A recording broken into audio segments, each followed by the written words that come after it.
All right, thank you. And welcome to the Foxborough Conservation Commission meeting on Monday, June 28th. Due to COVID, and we're trying to abide by Governor Baker's rules and regulations, some of our members will be remote, and I guess some of our input will be remote. So the remote people, sign in, please. There's Jim. Can you hear us, Jeff? Peter Tanisov's here. Okay, Peter, Jeff? Yep, Jeff is here. Okay, and I see Jim. Jim is here. Okay, thank you. We have open meeting opportunity for public comments. I understand we have someone. You want to come up and identify yourself? Hi, I'm Kay Antberg, and I'm the current president of the Foxborough Rotary Club. And our club is interested in helping the commission by, in the town of Foxborough, by renovating some areas of the Chestnut Street access that goes into the Lane property. Mm-hmm. And I sent you some photos that I've taken recently. And so I wanted to do an initial just explanation of our ideas and get further information about what we need in order to proceed. Okay. The first section, well, we have one Rotarian who has, is on the board of the New Massachusetts chapter of the Appalachian Club, and he's done a lot of trail maintenance and some work, volunteering for, at the state forest. And he proposes that in the first wet section that we put down gravel, the same type that they're using at the state forest to, in that one place Where just they have gets all damp. the sticks and, Right, when you first go in, my husband just did that, because there were some, over that little short boardwalk, after you go past it, there were a lot of like limbs that were just laid vertically, and we were twisting our ankles, and it was gonna be a problem, so. It looked like they put the sticks down and then they put Some mulch. He did that, yeah. Oh, okay. Just to stabilize it. Oh, okay. As an initial, because we walk it a lot with Okay. grandchildren. And I just asked him if he could help before one of us got hurt. So he kind of just did that like the other weekend. Actually, we saw Jane when we were out there. Okay. Did a little clearing of the plants that were encroaching on that part of the boardwalk. Well, she did. And anyway, so then that section beyond that boardwalk, we proposed to just extend it like by 15 feet. And I'm not sure if that would go totally around that next curve or where. It's a pretty wet spring. Yes. Yeah. Because it's wetter there than I've ever encountered. So we wanted to see if that, a few people would feel that would be a good proposal, as initial proposal to fix up that wet spot, to do gravel, and then simply extend a simple boardwalk that's similar to what's already there over that really is just a damp place. And then as you proceed up the trail, there's a really narrow spot because where the railroad's grade is, and then there's a snag. We'd probably want to take that snag down just to try to make it a little easier for people to walk. And then you approach that section where the bridge is. And so I wanted to know what your feelings or ideas really about that section. Currently, there are 3 long timbers, thin tree trunks really, that were laid there. And if we could just add a few more, that would stabilize that damp area before you get onto that first section of the bridge. And I realize that a scout has been working on that, The bridge. that bridge. Yes. On Sunday when I was there, because I went to that art and nature proposed good. Okay. area.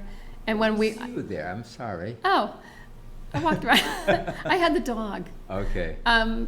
When I first walked over, the step up was still there, but when I came back, it was gone. Okay. That made it very tricky to get back over. So Barry Young, who's the member I was talking about, says, in the long term, if we could raise enough funds, that it would be good to put a ramp that would go up and curve and connect those 2 bridges.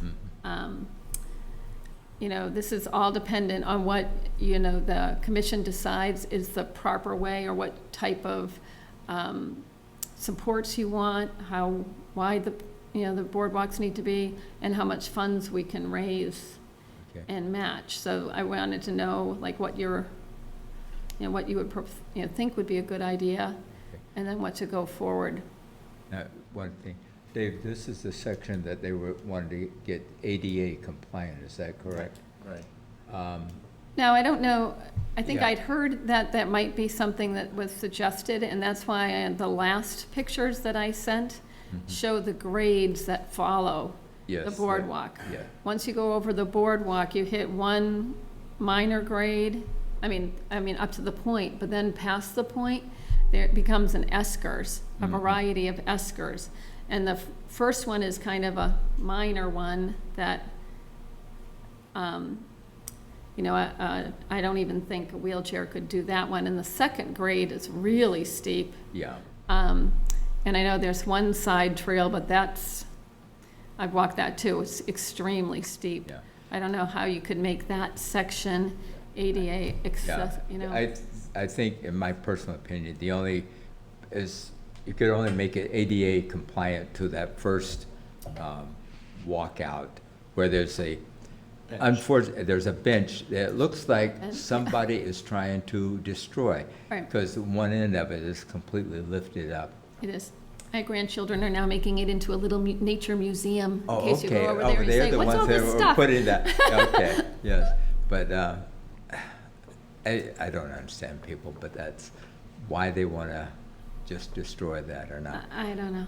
But I think if we could make it ADA compliant to that point, it would be a real bonus for us. It would be a real challenge. It would be, it would definitely So I would be. need to, if that's something you want, I need somebody to walk it and really tell me exactly what you would expect, because of these number of grades, like that section where I mentioned is really narrow and there's a snag. There's no land support after that on the right-hand side to make it wide enough to turn over. It's a very tricky spot, and the only other option is, I think, years ago, since I've lived here most of my life, I think the trail used to blaze like right through the wetlands after the first boardwalk.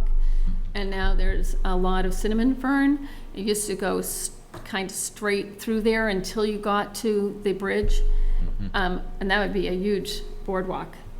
Yeah, So that's the other challenge. Of course, I'm sure there's the tracks. It's very accessible there.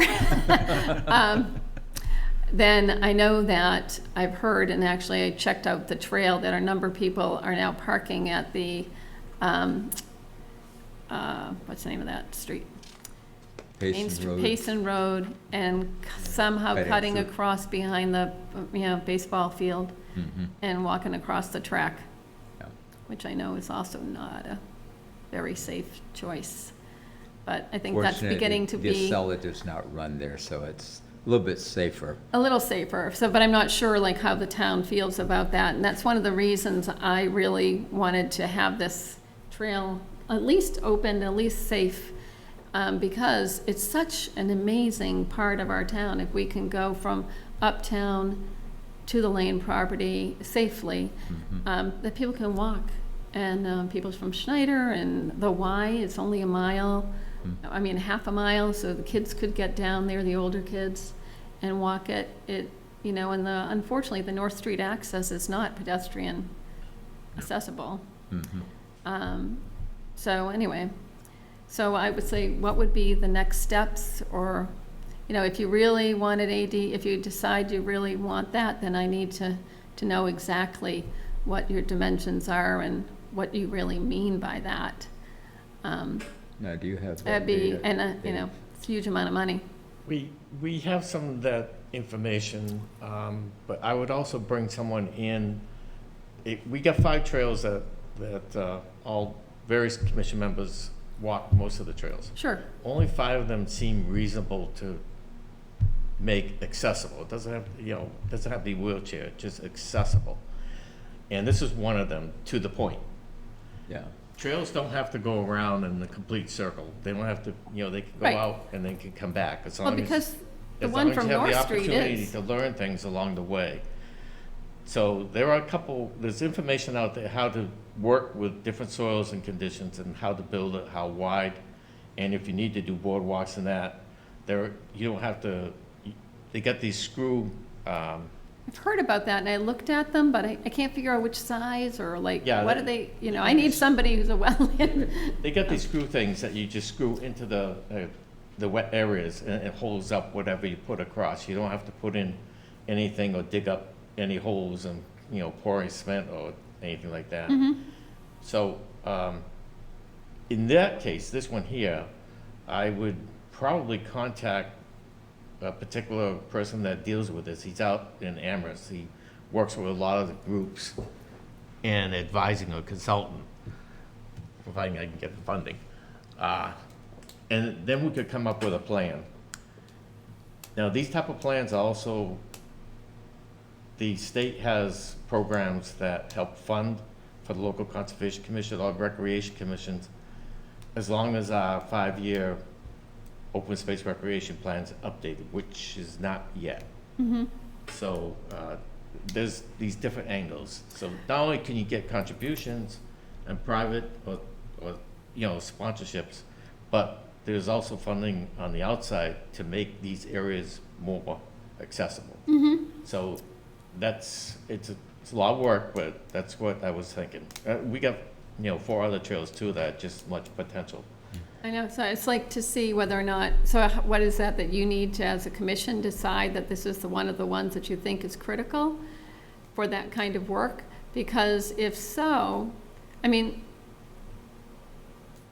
personally, if it only goes to that one little point as accessible, I don't think that's really accessible. I personally believe, the Lane property is accessible and to a lot of really wonderful spots. And I have a daughter who is visually impaired with a guide dog, and she could do that no problem. She could actually do the one that we're referring to at this time well too, because of course she has a dog that assists her. So there's a variety of needs. It depends on the person's disabilities, of course. Sure. And so yeah, I don't know, so if you want us to do anything, I want to say that the Rotary Club would really like to help. If you're making it a huge, really big project, then we need to find, many different ways of raising the funds and making the plans and making it a really long-term project. The Rotary Club, would raise some funds. We could also apply for a district grant that would match our funds if we're granted it. And then, of course, we was also thinking we could apply for the Patriots Group for some funding, and maybe involving Schneider as well. So think there's because of this plot of land and where it is, I think there could be some interest. Sure. Because it would be really great to be able to get from downtown to that place. Also consider Or that town. as part of the master plan for the town, they're looking at possibly having a pedestrian bikeway along the railroad tracks on the west side, from downtown all the way up past the Lane property, all the way up to the Gillette, the road that goes to the Gillette Stadium. Some time ago, in the old master plan, they actually looked at doing that, because you can put that type of trail next to a live line. Oh, really? You have to have, a 6-foot chain link fence separating you, and it's gotta be distance away from the line, but there was just enough room, except when you hit one bridge. Oh. I was going to Well- say there's going to be, So that, they didn't follow up on that. right, yeah, Because of that one particular bridge. yeah. So they were even thinking of having like Van Gogh or something like that travel along the railroad tracks to bring people up there. Yeah. I know the railroad right-of-way consists of a double track. Right. All the way through there, so Oh, that's not, obviously not being used, but there is a right of way for them, so. Any other comments, questions? Well, I mean, we are looking at that probably, we're just discussing it Sure. today. And I don't see anything wrong with us even doing it in piecemeal, but we just need to have an overall plan. And so we Right. are just discussing it now. Discuss it. Because of the scouts work. And I was just out there last week, and Yeah. it was tough to navigate. yeah. But I think filling in some other things with gravel, if that's, if it's allowed, might be a good solution for at least walking out there, because those routes and the Right, I mean, wetness that's make- only in that one section, a couple of, and then actually, I've also heard, since I've been chatting with a number of people about this dream of mine that I'm pushing on the club and on the town, is also that there have been people in the past somewhere in this area that take ski mobiles, and so I've got to find out where that had ever been, so that that wouldn't be like damaged, if any, I'm not sure if they have gone over that bridge or not. I've got to kind of figure that out, so we'd have a little bit more information. So we can Yeah. stop, you can stop. That's- But at least you know where, damage is gonna be done. That's one of the things, I try to keep the bridges narrow enough where the ATVs cannot navigate them, so Right, yeah. that's, And, just since since I'm here, and I believe it is conservation land, but I'm not positive but the back end from Lakeview that you walk up to join the state forest land, that goes over that to the, Upper there's a little dam. bridge to the dam. Is that conservation land, or is that not? I think it probably Yes. is, yes. There's that little bridge that goes over, and a number of the planks have just rotted on the sides. Oh, And it's recent, and it's kind of, it's dangerous, just so you know that you need okay. it's a simple fix, but Is that, Needs to be, it's probably the bridge over the, it goes over the Oh. Yeah, the it's like dry a- dam. At the end of Forest, right, you go out, well, wouldn't come in that way, but You wouldn't, if you went down Forest, you'd have to do the hook around to go around, right around the lake. it's yeah. not the bridge that's like, it's kind of slanted, that one with no railings. No, and- it's the other one. I think the right one. It's not the little one that goes over the stream. Oh, It's the okay. big one that goes over the dry gulch Yes, part of the that's the overflow Oh, for okay. the dam. overflow for the dam, yes, right. yeah. And that's the one, all of a sudden, like, I think 4 of the All right, boards yeah. have rotted okay, on the edge. And that's a pretty big hole, yes, pretty yep, big hole. Chris and his crew Yeah. did that as part of that project, Yeah, right? yeah.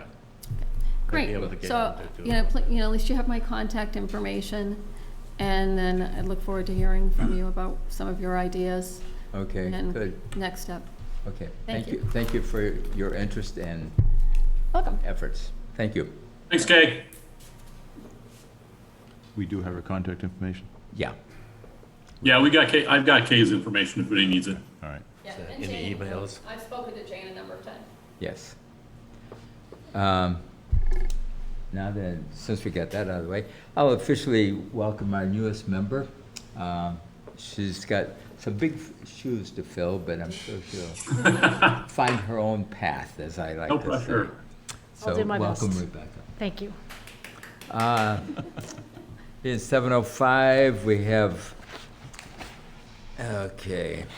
Pursuant to Mass General Laws, Chapter 131, Section 40, Wetlands Protection Act, and Foxborough's Wetlands Protection Bylaw, Chapter 267, the Conservation Commission will open a public hearing on Monday, June 28, 2021, at 7:05 p.m. at the Gala Meeting Room, Foxborough Town Hall, 40 South Street, and via Zoom on a notice of intent filed by Henry W. Heaton for remediation work for a number 2 heating oil release at 68 Neponset Heights Avenue, Assessors Map 44, Parcel 026. Portions of the proposed work lie within the 100 feet of a resource area. Do we have anybody speaking on that? Yeah. You want to, oops, you're on mute, I think. No, that's Nope. mute. I definitely don't know, mute. There you go. What's that? Are you on? I see him, but We cannot hear. We can hear a little bit of sound, Matt, but it's very garbled. Sounds like an alien. That's what I. Yeah, we're just hearing static. Cannot. Jim, do you have any update on that? Did you talk to the lawyers?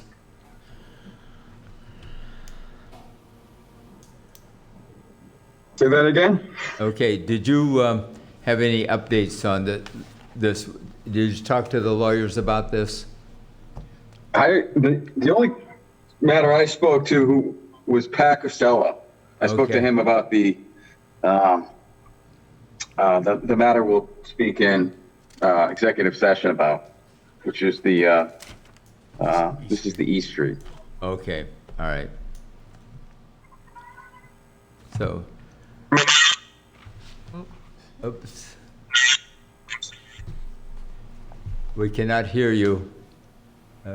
Calling on a phone? you got headphones? Yeah, can you, If you got headphones, you can do it. do you have capabilities, Diana? To give him headphones? No. He'd have to have his own. Matt, you have earbuds you can put in and plug in your computer? No. Is there a call-in number for the Zoom?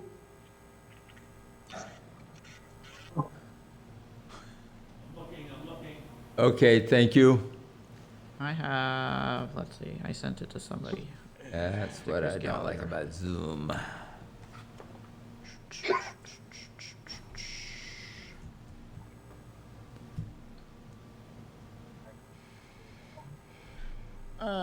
I have phone in by calling 1-646-558-8656. Then you need to put in the meeting ID and the password from the Zoom link. Which you probably, Did you, I think he said 1 second, he's trying to do yeah. that.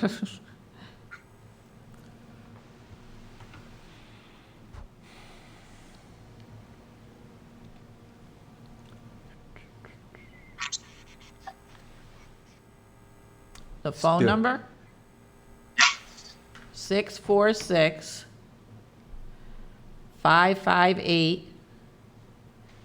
646-558-8656.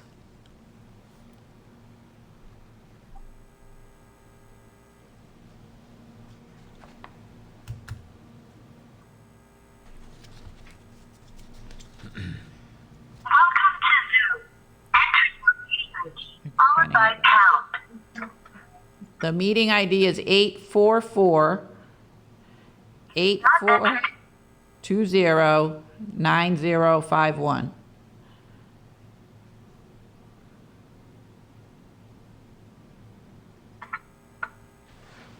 Enter your participant ID followed by pound. Otherwise, just press. Interesting, we can hear your phone. The meeting password followed by pound. That is interesting. Password 219501. Not entered any numbers. Please re-enter the meeting password followed by pound. 219501. You are in the meeting now. There are 9 participants in the meeting. You are muted. You can mute or unmute yourself by pressing *6. Can you hear me now? Echoes. Yeah. So mute your computer. Mute your computer. Yep. All right. All right, are we on?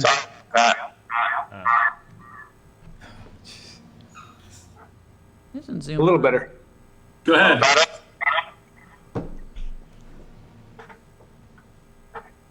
I apologize for this.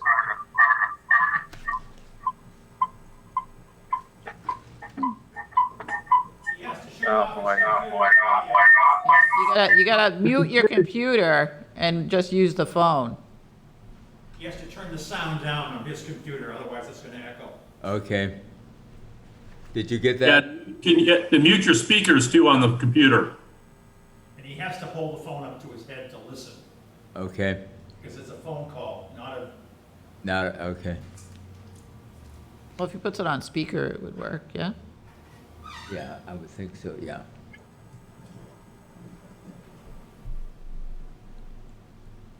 Are we in?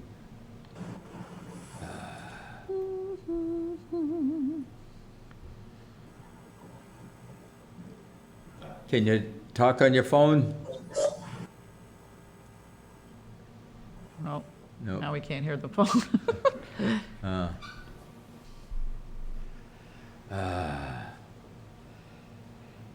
Okay, can we afford to continue this? I don't know, that's what you, like, did they start the work? Yeah. Came to the last meeting and they were gonna kinda, Yeah, I know there's a butter called me today, wanted to watch it on the okay. TV. Can we get him? Is that any better? Yes. Okay, Yep. Okay. can you, Still Put it echoes. up to your ear. Please. okay. Yeah, I tried it. It was, I wanted to do the speaker, but All right, that's That good. sounds good. This works that's now. better. Yeah. Yeah, I'm Thank you. sorry. Success. we figured it out. Okay. So, where do we begin here? Well, what's your status as far as the work is concerned? Well, we're waiting for the order of conditions. We're trying to get this scheduled, maybe to start as beginning next week. Okay, I think unless we have some major difficulties, we have an order of conditions set to be signed. So, Is there anything new from last time that we talked about? No, there's nothing new. We've been doing our weekly inspections, and there hasn't been any signs of any sheen breakout or anything. Okay. okay. Diana, you said there was an abutter that might be wanting to listen? Yeah, so I don't know if he wants to briefly go over that presentation that he did last time, because one of the neighbors called up and just was interested in how it was gonna proceed. Okay. Give us So the just a plan brief is, overview. yeah, we're gonna remove the concrete beginning on the inside of the garage area. And as we remove the concrete, we put it in roll-off. And then we initiate the soil removal, gets put into roll-off containers. Everything is going to be contained. We will be then, if we need to, do dewatering into a fractionation tank. Everything will be disposed of off-site. We're going to be having some stormwater control, sediment control, to prevent anything from getting into the surface ore. And we'll be doing this with our oversight the whole time. We'll be collecting soil samples to try to eliminate as much of the petroleum back to soil as possible. We will then backfill, finish with concrete, and everything will be, the existing grade will be the same as it is. And this is all being done in conjunction with the Mass DEP approval, periodic updates with them. Okay. Any questions, comments? Jeff? I'm good. Peter? This sounds great. Let's get going. Yep. Jim? Same here, let's get going. Let's start cleaning this up. Okay. Rich? I just got a question on, there's what looks to be some sort of, actually look like wattles in the water. If you were facing Heaton's, it would, from the water, it would be to the left of you, the left side. I thought there were boons in the water that were encapsulating the area where the spill was. Is there anything in the water now? There's the absorbent booms Yeah. that are in the water. Those the ones off to the left? By Kersey Yes, Point? there was some over there because initially there was a little bit of breakout and some impacts that Sheen had the wind had blown Oh, into that the cove area. Okay. So we had those absorbent booms just as a precautionary. If anything migrated from the sediment, we would capture it. But we Oh. haven't seen anything over there. Yeah, no, it didn't look oily when I saw it there. Okay. All right, that's all I had. David? No problem. What's that? Rebecca? No questions. Okay. Someone want to make a motion to close the hearing? I'll make a motion to close the hearing on the agenda. 157607? 157607. Thank you, Bob. Do I hear a second? Second. Discussion? All in favor? All right. Aye. Opposed? Aye. Opposed? None? Okay. We'll get an order of conditions out to you. Should be available tomorrow. Yeah, Jane sent this out to you guys. Anybody have any comments or changes on it? No. I thought it No, looked good. I looked at it, I didn't see anything. Okay. Very good. So you want to vote to endorse it? Yep. Yep. I'll make a motion to approve the order of conditions for 157607. Do I hear a Second. second? Discussion? All in favor? All right. Aye. Opposed? None? All righty. Thank you, Chris.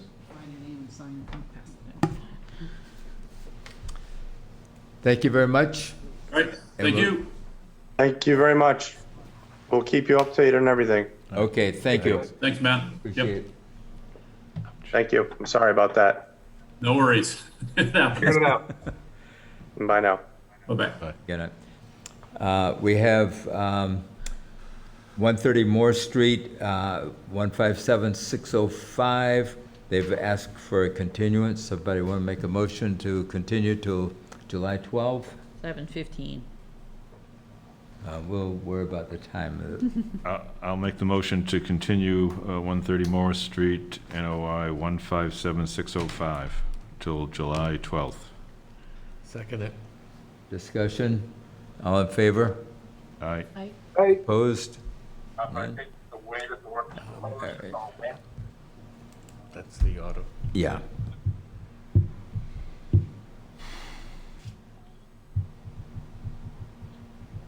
So the one that's coming. Yeah, I would think so. Being 7:15, we have a continuation of 16 Garrett's Plain Road. Dr. Rockwood. Mr. Buckley. Mr. Chairman, good evening. This is Bill Buckley from Bay Colony Group. You hear me? Yep. Fortunately. Great. Just put it up here, Will. We're, Good, Bill. I'm working remotely tonight. So what we'd like to do is I'd like to put up on the screen a plan. We gave the commission a cover letter with a plan that showed some modifications based on our last hearing. And so what I'd like to do is just talk about some of the items, this plan, outline it, and then John Rockwood from Ecotech will be discussing in detail the restoration plan that he put together. So I'm going to zoom up a little bit here so that you can better look. So this plan is basically the same plan that you saw last time. The building has not changed, the driveway has not changed, the grading, septic, none of that has changed. All of that is outside of the 100-foot no-touch zone around the certified vernal pool. The red line is that 100-foot line, and I'm kind of showing on my, with my hand here. Some of the things that we did subsequent to that meeting were we took the fence, the old fence that was there, the erosion control that Jane had asked us to move, and we moved that to the 100-foot line. We also took the boulders that were there that were inside the 100-foot and moved them to the 100-foot line. So you can see this line slash, it looks like ovals and lines. That's the location of what's there now. It's a construction fence and line of boulders. We've also located all the stumps that are there, and that's what these little black circles are. You can see them throughout the site. Down here, the larger ones, we've listed the diameter of the trees, of the stump that was there. Mr. Bodie specifically asked about down in this area here, you thought several trees had been cut on the neighbor's property. We found one, which is this one down here, this 28-inch stump, which is, partially on Carl Brook's land and partially on the Martyr's property. Mr. Martiniak did talk to Mrs. Martyr about this, and I wasn't part of the conversation, so I'm just relaying information, but she did not seem to have an issue with that since it was right on the edge of the property, but again, I was not there. So we moved the boulders, moved the fence. This area here, this green, heavy green line, that is the same as the last time I showed you. Basically what it is it gets this proposed home, a 40-foot backyard, and a 40-foot yard over here, the side yard. And then the remainder of the land, which is down in here in this lighter green, this would be area that would be a restored area, a restoration area. As we talked about previously, the house is outside of the 100-foot line, the deck is outside of the 100-foot line, the septic system is outside of the 100-foot line, in accordance with the local bylaw, and in accordance with Title V, which requires septics to be 100 feet from any certified vernal pool. So what I'd like to do now is to turn it over to John and let him talk to you about the restoration plan which he put together. And I'm going to zoom out a little bit so that you can see it. Up here in this upper right corner, which is on the plans that you should all have, is the legend, which corresponds with the plan down here. So again, I'm going to zoom back up so as he talks to it, you can look at it. Go ahead, John. Okay, good evening. For the record, my name is Dr. John Rockwood. I'm a principal environmental scientist with Ecotech. I was retained on June 15th of this year to go out and inspect this property. This is the first time I've ever seen this property. I have not been to the property before. In 2018, someone requested a proposal from me to go and look at the property, but it never went to fruition, so I've never been to the site before. So I was out on the site on the 16th, the same day Chair and Jane were out there, and I made some observations of the property. Basically, what you have is an oak, pine, maple forest that has been cleared on the hillside. And the intent of this plan in this 7,800 square foot area is to set this area back on a trajectory to become an upland forest. You can't create an upland forest instantly because the species that grow underneath the trees can't survive in an exposed sunny environment. So we can't plant hazelnut and witch hazel and those kinds of things amongst saplings to make that work. So what we do is you put some larger saplings and some smaller saplings, so you have two different heights of tree species within the area, and then you put in some shrub materials to provide some interim habitat. And the intent would be to remove the wood chips from the area, remove the invasive species that are in the areas which have the current vegetation which don't have the wood chips. There's a little bit of honeysuckle and there's a little bit of glossy buckthorn that's popping up in those areas. Those species are also found within the forested area. That's sort of the source for those. and they're just popping up because it's open and things grow well in the open. So basically, the idea would be to get the wood chips out of there, and we propose to use an excavator for that, but we wouldn't go into the area and further compact it. You'd park the excavator at the edge, use a toothless bucket, and just very carefully move the materials upslope. And those materials that are outside of the reach of the excavator would all be picked up by hand and moved out of the area. The intent would not to be to drive an excavator back down in there. And the material sizes that were picked, 6 to 8 foot and 3 to 4 foot. The 6 to 8 are generally the largest types of materials you can move by hand and plant by hand. If you go to larger size saplings, you start to get 300, 400, 600 pound root balls. And that basically requires a bobcat or an excavator to move it and plant it. So the intent was to get about 40 tree stems within this area, again, of the two sizes. I believe there were about 26 tree stems that were cut in there, including the dead ones. I didn't have the benefit of the stump survey when I was out there. I just quickly counted and came up with about 23. And the plan shows approximate locations where these would be located. They can actually be adjusted in the field for a slightly better location relative to some of the larger trees. And we're proposing to go sort of sequentially. You put in an erosion control barrier where that dark dashed line is. You remove the wood chips via the excavator and by hand tools. You pull out the invasives from the areas that have the ground cover from the forest that was removed above it. Then you would seed the areas with a grass seed mixture with native grasses to stabilize the area. And there'd be some mulching with some salt marsh hay, not straw, salt marsh hay, because you don't want to bring the invasives in.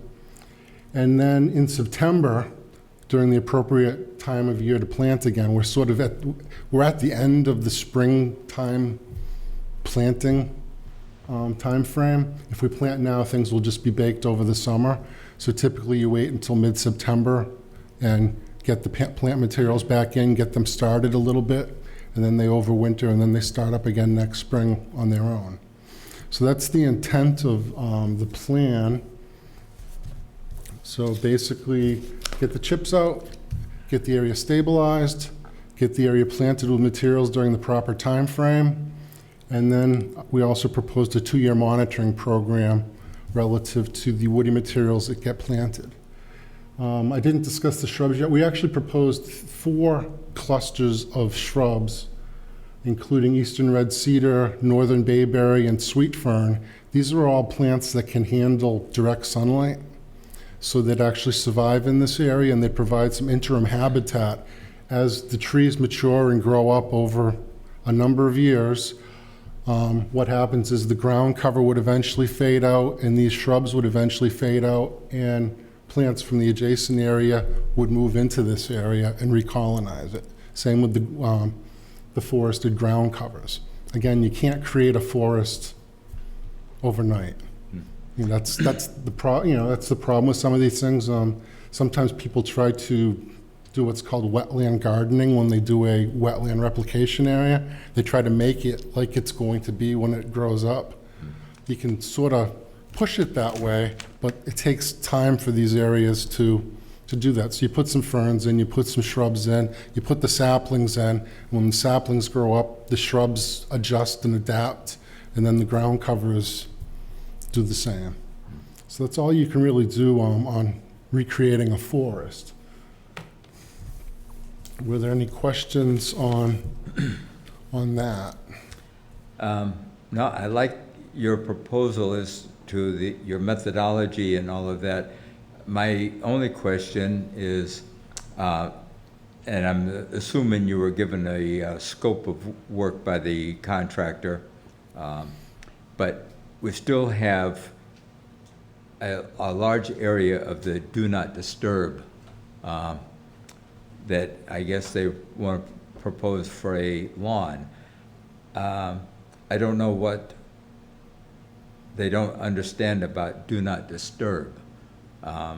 So my problem is the area up to the 100-foot do not disturb line around the vernal pool. And I understand you were given I was giving a scope of work, a scope of work. I met my scope of work, Yeah, yes. okay. And you did, I appreciate it. It was done very professionally of that. But I guess I'll have to go back to Mr. Buckley or to Scott for an answer on the rest of the 100-foot no disturb.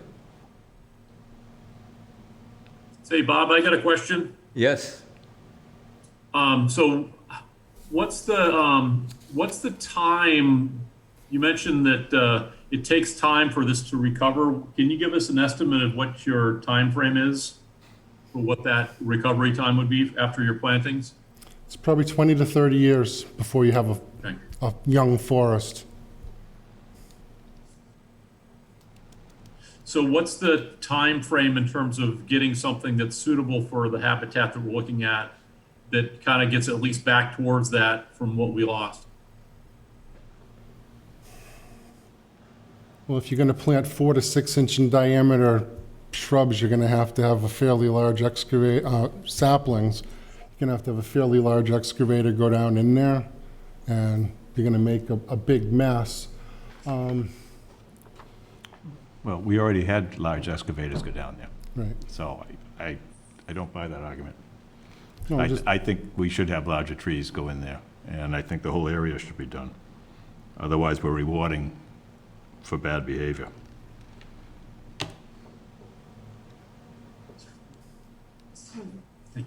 He will have accomplished what he wanted to by wiping out the whole area. And I think we have to honor the 100-foot buffer zone. My question would be, the area that they proposed for backyard, if that was to be restored, most of that area's been stripped. You know, It's all been stripped. The whole thing is, yeah, that area there. Devoid. So would your restoration be the same in that area? Or would that have to be additional soils brought in because it's down to the B layer, definitely C layer? If the topsoil's been removed, we'd have to put some topsoil back in there, but quite honestly, the saplings are going to go down into the B horizon anyways. That's where they're going to be rooted. But you'd definitely put some layer of topsoil back on top of it. Down below, you have the existing ground covers. Right. So that indicates it really wasn't stripped down there. So the area below the green line generally. So would you put that logging mix that you mentioned in here on top of any new topsoil? Yeah, to help it? Yeah, you'd definitely put some topsoil up there. Probably a 6 to 8 inch thick layer.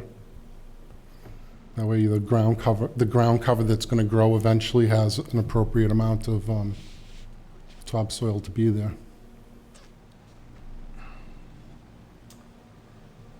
I think if you go out there and look at it, it's because we laid out the edge of the 100-foot no disturb line. And no, it hasn't been stripped.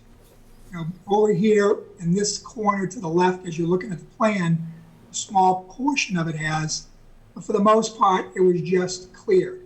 And it wasn't grubbed at all. So that's why the stumps are still there. And again, our position is and continues to be that at the time the work was done, it was not a certified vernal pool. The local bylaw only applies to certified vernal pools, and it was not certified till January 6th, was when the date of the certification was on the letter.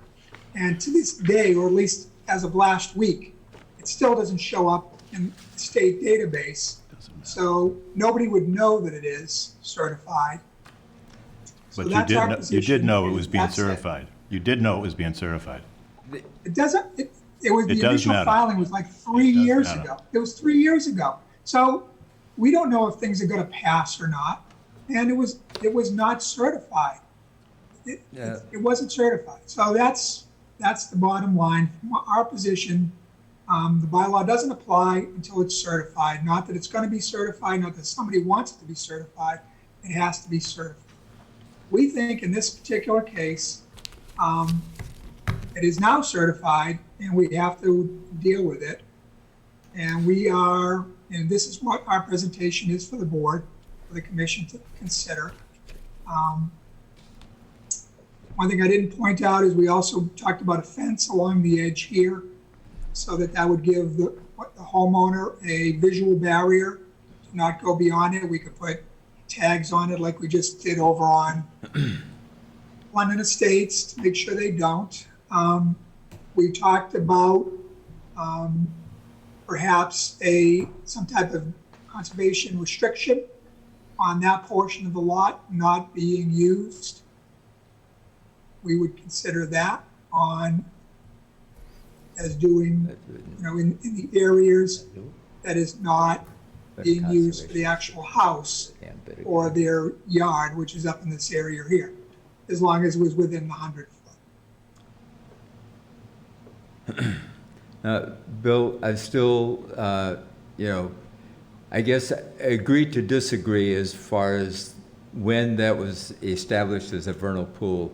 Going back years, I guess I've been around too long, but back in the days before everything was on the computer, if the agent said it was a vernal pool, that was basically it. And you've been around long enough that if Dave Risch had said that it was a vernal pool, and I do believe that he did mention it in some of his comments years ago, you would have built around that rather than just going in and stripping the ground right, everything right down to the bottom, bare bottom. So I guess we can agree to disagree, and we can. Yes, we can agree to disagree. So Jeff, Jim, Peter, any comments? I think we lost Jim. I'm going to echo what Bob said. I am Bill. I've been pretty clear from the start. The person developing the land, I don't think acted in good faith. So I'm going to follow the letter of the law here. I don't want any activity done within the 100-foot zone. So I would be very concerned if there was grass there with a split rail fence, even if they held behind it over time. They want a really lush lawn, phosphorus, nitrogen stuff's going to leach downfield, and that's going to have impact. But for this particular case, I'm not inclined to waver from the letter of the law as we see it right now. John, I think somebody just asked a question earlier about restoring the area so that it's an appropriate habitat for the species in the vernal pool. Can you touch on that? To your knowledge, based on the documentation that was filed with the state? In terms of what was provided for certification materials? Yes. What species is in that vernal pool, and does that species live on this slope? Well, the only material that was submitted as part of the vernal pool application was fairy shrimp, and fairy shrimp live only in the pool, not in the surrounding uplands. There was a note about amphibians from 2013, but no information was provided relative to that, and no documentation was provided relative to the amphibians on the certification. So naturally. Was it fair to say, I'm sorry, John, go ahead. What? Is it fair to say that based on the documentation filed with the state by the town and accepted by the state, that the species that live in that vernal pool that were identified don't live in uplands? Fairy shrimp do not live in uplands. That's correct. Okay. But I have emails going back and forth from the DEP or the Fish and Wildlife. Yeah, fish and whatever. The review are on hold until we're back in the office, and I have use of the database. In the interim, I'm at least able to open these reports and view their contents. Looking at the information in the report, the documentation meets criteria for certification. Therefore, you can assume the report will be accepted and the certification made official at some time after we return to our offices. And that was back in April of 20. So, I mean, the emails are going back and forth. Mr. Chairman, can I interrupt real quick? So Bill, I understand that maybe it didn't get put in there. Hopefully this will show up. So I walked aside with Jane. There's a picture of a salamander that we found in the time when I took the pictures of the fairy shrimp. We also heard wood frogs, which you know what they sound like. I don't know if that picture is showing up or not on there or not. Pull it back further. So whether or not, it showed up on the application, to Bob's point, if it's a vernal pool, it's a vernal pool, period. Please don't get into semantics about what lives where and what uses what habitat. I find that kind of insulting. I certainly don't mean to insult anybody.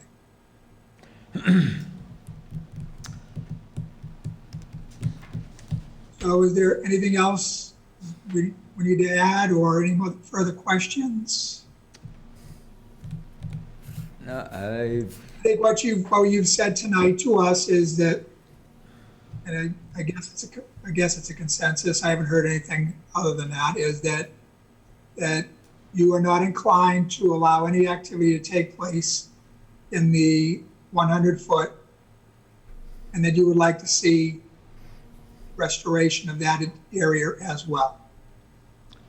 Is there anything else? Did I miss something or? I did have one question in the restoration report, and Dr. Rockwood was very professional. I did like that as well. So it was talked about being watered and monitored for a period of, I think it was a couple of years. Who's responsible for watering and making sure that the plants are, taken care of?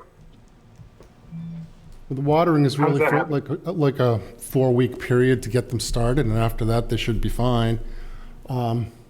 That's generally up to the applicant or someone else who takes over the order afterwards. Bill? It's always the applicant. It's the applicant's responsibility. It has to go through 2 growing seasons. That's pretty standard. So yeah, it's the applicant's responsibility. Or if he sells it to somebody, it's their responsibility until the certificate of compliance is issued. Okay, thanks.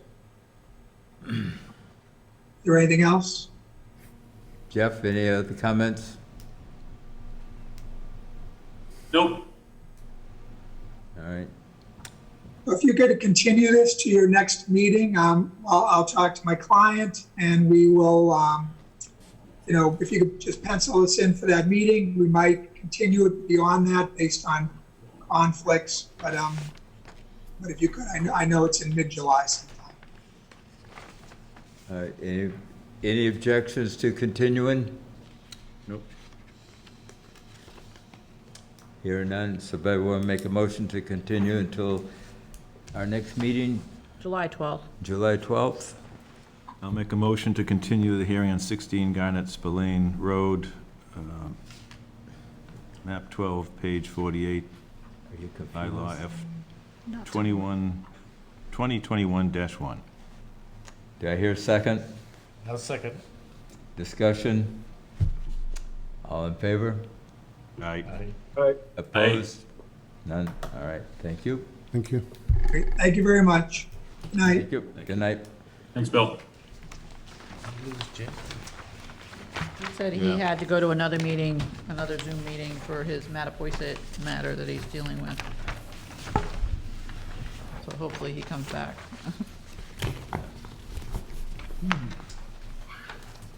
I like your plans, by the way, John. It's, Yeah.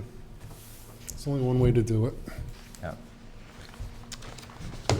Thank you. Too bad it has to be done, but that's, okay. Is what it is, huh? Yep. I'm sure we'll be back with something else. Thank you. Yep. Thank you. The, Jane had sent out the order of conditions for the Barrows Road Okay. from the last meeting. All right. Someone want to make a motion to sign the order of conditions for file 157606, which is 10 Barrows Lane, which is, we discussed last week, our last meeting, I should say. What are we doing? Making a motion to sign the orders of condition for 157-606? Do I hear a second? I'll second Discussion? All in favor? Aye.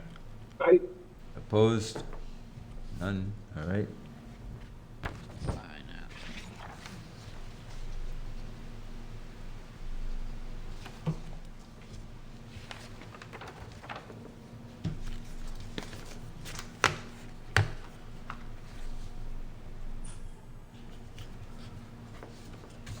Alrighty. And Jim isn't here, so we don't have any minutes. Christina had looking for someone for the For the Canoe River Aquifer Advisory Committee? Committee. I've actually been attending those Zoom meetings. Oh, you have? Yeah. So you want to be the official guy? How often are they meeting now? Every 2 months? Yeah, it's about every 2 months or 3 months. Okay. Yeah, I missed the last one. Next one's another month or two away. Yeah. Would you mind being the liaison? Yeah. I live on Canoe, the Canoe Yeah, River, okay. so All I have a right. vested interest there. Okay. Thank you very much. Accurate. I had some vacant time. Yeah. Yeah, I was on that committee for about 20 years. Oh, were you really? Yeah.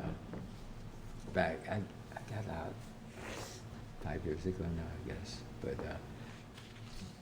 it was very, when I first was on it, we had politicians come to our meetings and all, it was all. Oh, really? Yeah, but then the purpose, it's Lost almost its flair to the completed its politicians. purpose. So it's kind of fading. Yeah, they're just looking for ideas and things Yeah. to do. And Yeah, exactly. Yeah, In the beginning, we were busy as could be. Yeah. Because there was a big push to protect it and get it Yes, certified yeah, and, yeah. you know, critical area. Oh, is that was. when I got the critical resource area? Yeah, was a it big was push the to do state that. legislature that created the committee. So it was the first ACEC designation for that. Oh. So, And the state prioritizes giving funding to buy land. Oh, around it. Or whatever protection around it on all the towns.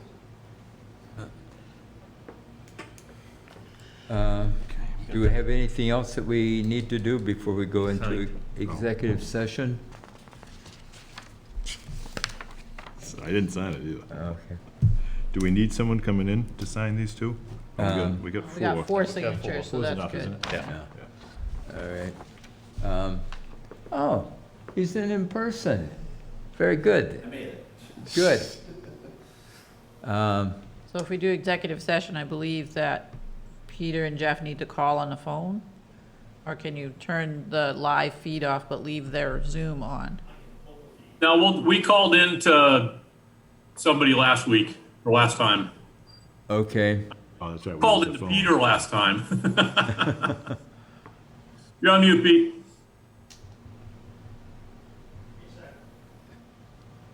Peter? Yeah, all right, I got like 18 screens open right now because I'm reading all these things as we're doing it. Yeah, I need to find the call-in information so that I can listen in what you guys are saying. I think he said he can just pull the live feed. So we could either call into that number that if that's still open, Diana, or we could just call into, one of us calls into Dave, one calls All right. into Rick. Okay. Mr. Beck said that the live feed can be pulled, so Okay. it'll just be an internal Zoom then. It's just here. Just do what you're doing now. It's not leaving the building. That's a freeze frame. Yeah, But we'll be able to hear? so, Yep. yeah, so Okay. it's not live on TV anymore. Do you want it recorded though? Or do I kill the recording too? Yeah, I'd kill the Kill the I would recording. kill the record, yeah, I guess, yeah.